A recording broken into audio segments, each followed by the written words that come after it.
زبور کی کتاب پہلا زبور۔ مبارک ہے وہ آدمی جو شریروں کی صلاح پر نہیں چلتا اور خطا کاروں کی راہ میں کھڑا نہیں ہوتا اور ٹھٹھا بازوں کی مجلس میں نہیں بیٹھتا، بلکہ خداوند کی شریعت میں اس کی خوشنودی ہے اور اسی کی شریعت پر دن رات اس کا دھیان رہتا ہے۔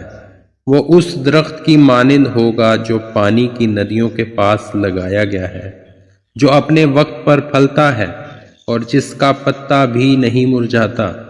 سو جو کچھ وہ کرے بارور ہوگا۔ شریر ایسے نہیں، بلکہ وہ بھوسے کی مانند ہیں جسے ہوا اڑا لے جاتی ہے۔